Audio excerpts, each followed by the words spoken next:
আসসালামু আলাইকুম ওরহমতুল্লাহি ওবরকাতুহ। আলহামদুলিল্লাহ ওশুকুরুলিল্লাহ ওসসালাতু ওয়াসসালামু আলা সাইয়্যিদিনা রাসূলিল্লাহ আম্মা বাদ। দিনী ভাই এবং বোন, যে যেখান থেকে দেখছেন সকলকে মোবারকবাদ জ্ঞাপন করছি। আমাদের কাছে গুরুত্বপূর্ণ একটি প্রশ্ন এসেছে। এক ভাই প্রশ্ন করেছেন, সালাম দিয়েছেন, ওয়ালাইকুম আসসালাম রহমতুল্লাহ। হুজুর, আমার নাম আব্দুর রহমান, মালয়েশিয়া প্রবাসী।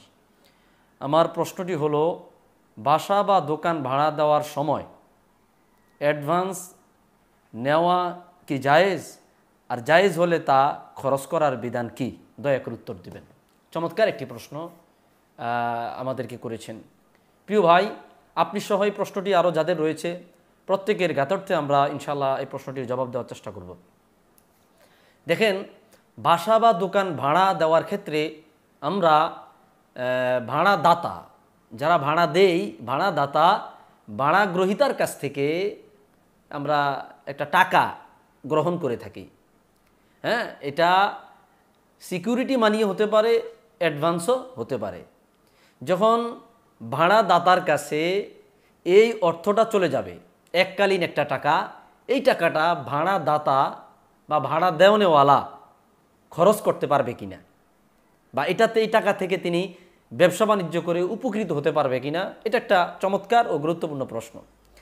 প্রথমত আমাদের বুঝতে হবে যে ভাড়াদাতা জামানত হিসাবে ভাড়া গ্রহীতার কাছ থেকে একটা অর্থ নিয়ে থাকে, যে একটা আপনার এই একটা চুক্তি থাকে যে আপনি 2 বছরের জন্য আমার দোকান ভাড়া নিলেন, আর আপনি আমার কাছে আপনার এই পরিমাণ একটা অঙ্ক আমাকে আপনি জামানত হিসাবে দিলেন। 2 বছর চুক্তি শেষ, আপনার যে জামানত এটা আমি ফিরিয়ে দিব। এটা ভাড়াদাতা ভাড়া গ্রহীতাকে বলবে। তো এরকম যদি হয়, এটাকে বলা হয় আপনার সিকিউরিটি মানি, এটাকে বলা হয় সিকিউরিটি মানি।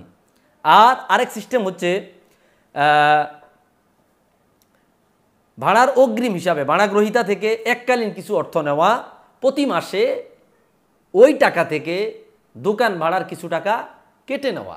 অর্থাৎ মালিক ভাড়া দেওয়ানেওয়ালা ব্যক্তি ভাড়া গ্রহীতার কাছ থেকে এককালীন কিছু টাকা নিবে, এই শর্তে যে প্রতি মাসে তোমার দোকান ভাড়া বা বাসা ভাড়া থেকে এত টাকা করে এখান থেকে কাটা হবে, বাকিটা তুমি তোমার নিজস্ব ফান্ড থেকে দিবে। এটাকে বলা হয় অ্যাডভান্স। এখন দুইটা জিনিস, একটা হচ্ছে সিকিউরিটি মানি, আরেকটা হচ্ছে অ্যাডভান্স। আমাদের বিষয়টা বুঝতে হবে, সিকিউরিটি মানি যেটা, যে আপনি এককালীন টাকা দিলেন, 2 বছর একটা চুক্তি হলো, 2 বছর পরে আবার আপনি মালিক, বাসা বা দোকানের মালিক, আপনি ওই টাকাটা আপনি ভাড়া গ্রহীতাকে 2 বছর পর আপনি দিয়ে দিতে হবে। এটাকে বলা হয় সিকিউরিটি মানি। এই টাকা আপনি কোনোভাবেই খরচ করতে পারবেন না।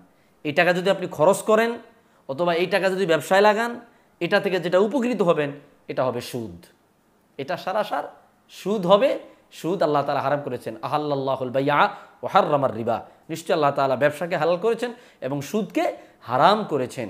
আর যেটা সিকিউরিটি মানি, আপনার অ্যাডভান্স যেটা দেওয়া হয়েছে এই শর্তে, প্রতি মাসে এই অ্যাডভান্স থেকে ভাড়াদাতা কিছু টাকা ভাড়া গ্রহীতার কাছ থেকে আপনার ভাড়া বাবদ রাখবে।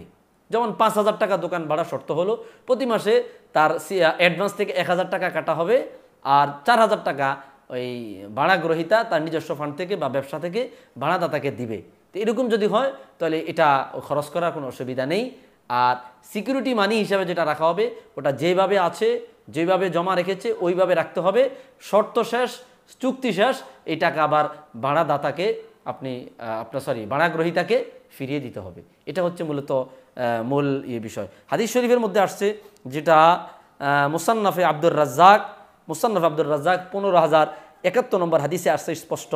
হযরতে মুহাম্মদ ইবনে সিরিন রাহমাতুল্লাহি আলাইহি থেকে বর্ণিত, তিনি বলেন, হযরত আব্দুল্লাহ ইবনে মাসউদ রাদিয়াল্লাহু তাআলার নিকট এক ব্যক্তি আসিয়া বলল, আমার নিকট এক ব্যক্তি একটি ঘোড়া জামানত রেখেছে। হ্যাঁ, একটি ঘোড়া আমানত রেখেছে, এতে আমি আরোহণ করেছি এবং আমি বিভিন্ন জায়গায় ঘোরাফেরা করছি, এটার হুকুম কি?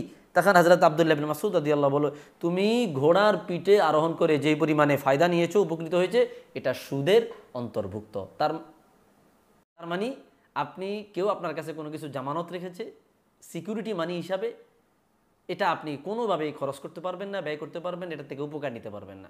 যেটা উপকার নেবেন এটাই সুদ হবে, এটাই হারাম হয়ে যাবে। এই বিষয়গুলো বিস্তারিত জানার জন্য আপনারা মুসনাদে আহমাদের হাদিস নাম্বার 6628 নম্বর হাদিসটি দেখতে পারেন। আরও অন্য কিতাবের মধ্যে বিষয়গুলো আসছে। ইমাম সারাখসি রহমতুল্লাহ আল মাবসুদ কিতাবের মধ্যেও একই আলোচনা এনেছেন। আমি আশাবাদী প্রশ্নটি আপনাদের কাছে স্পষ্ট হয়েছে। আমি আবারও বলছি, ভাড়া দেওয়ানেওয়ালা ব্যক্তি এককালীন একটা টাকা ভাড়া গ্রহীতার কাছ থেকে সিকিউরিটি মানি হিসাবে নেবেন। ওই সিকিউরিটি মানি এটা চুক্তি বরাবর 2 বছরের চুক্তি হয়েছে, 2 বছরের চুক্তির পর টাকা ফেরত দিতে হবে। এই টাকা যতদিন আপনার কাছে থাকবে এই টাকা থেকে আপনি কোনো উপকার নিতে পারবেন না, কোনো রকমের উপকার দিতে পারবেন না। যেটা নেবেন এটা সুদ হবে। 2 নম্বর, অ্যাডভান্স হিসাবে ভাড়া গ্রহীতা আপনাকে 4 লক্ষ টাকা দিল, 2 লক্ষ টাকা দিল, আর প্রতি মাসে এই শর্ত হলো যে আপনার অ্যাডভান্স থেকে কিছু টাকা ভাড়া বাবদ আপনি কেটে নেবেন। এটা আপনার জন্য জায়েজ আছে, এটা আপনি খরচ করতে পারবেন। আল্লাহ তাআলা আমাদের সকলকে সহিহ বুঝ দান করুক।